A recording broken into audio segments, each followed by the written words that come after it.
A reading from the second book of Kings, chapter 5, verses 1 to 16. Naaman, commander of the army of the king of Aram, was a great man and in high favour with his master, because by him the Lord had given victory to Aram. The man, though a mighty warrior, suffered from leprosy. Now the Arameans on one of their raids had taken a young girl captive from the land of Israel, and she served Naaman's wife. She said to her mistress, "If only my lord were with the prophet who is in Samaria, he would cure him of his leprosy." So Naaman went and told his lord what the girl from the land of Israel had said. And the king of Aram said, "Go then, and I will send a letter to the king of Israel." He went, taking with him 10 talents of silver, 6,000 shekels of gold, and 10 sets of garments.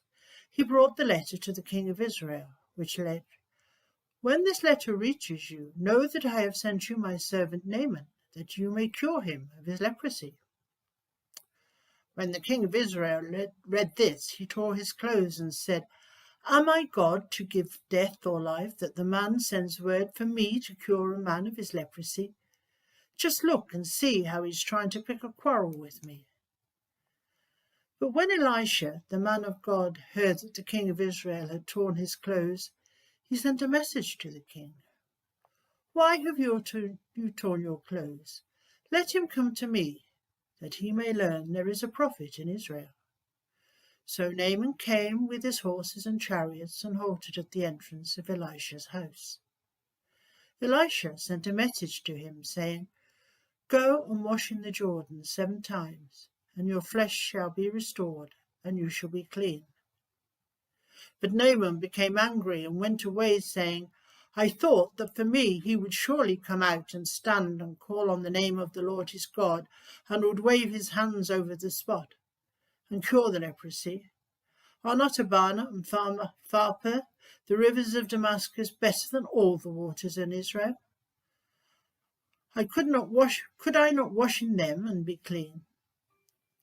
He turned and went away in a rage. But his servants approached him and said to him, "Father, if the prophet had commanded you to do something difficult, would you not have done it? How much more then, when all he said to you was, 'Go, wash and be clean'?" So he went down and immersed himself 7 times in the Jordan, according to the word of the man of God.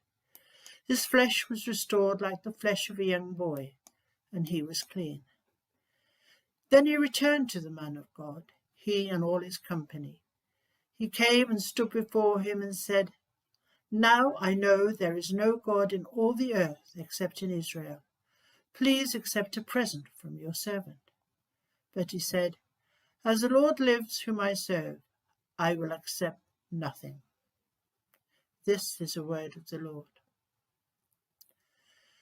Leprosy was a dreaded and much feared disease in the time of Naaman, right up to the Middle Ages. It was contagious, and there was no known cure.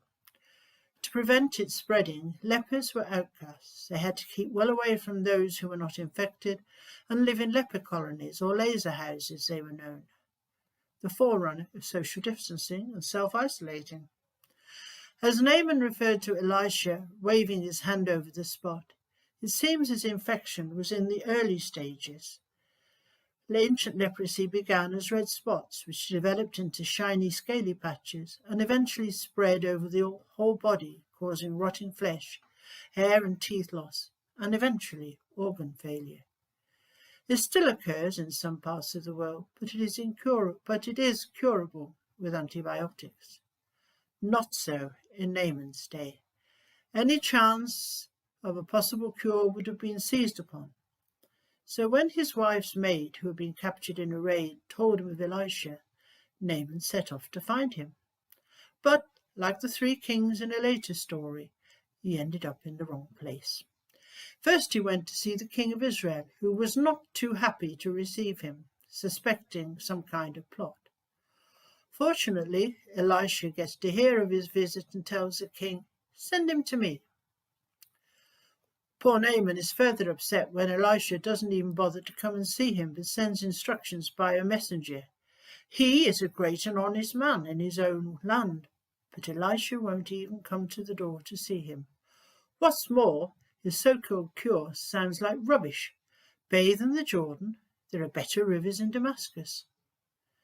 Happily, his servants convince him he has nothing to lose. He does as he is instructed and is cured. He returns to Elisha, praising the Lord God of Israel, and offers Elisha a reward. But Elisha will accept nothing. We have been living through strange and rather unprecedented times. COVID has caused all of us to rethink our lives. Social distancing, self-isolation, shielding, wearing masks, all were unthinkable 2 years ago, but are now part of our daily routine. Love them or hate them, these measures are now part of our daily lives, not just for our own safety, but to protect the most vulnerable in our communities. This week sees the lifting of the legal compunctions to abide by the rules. Most of the measures are now voluntary rather than legally enforceable. But the virus is still circulating, and the vulnerable are still with us. We, as individuals, have important decisions to make. Do we decide that now the restrictions have been lifted, we are free to do as we like? Or do we consider the fact that there are many among us who are still vulnerable and temper our behaviour accordingly? Do we have a bonfire of the masks and sanitizers, or do we stick to wearing masks in crowded places and still sanitize our hands regularly? For some, including my own family, the choice is easy. Our son, who shares a home with us, has a compromised immune system, and any infection could be serious. So lifting lockdown won't change much, and masks will still be in evidence.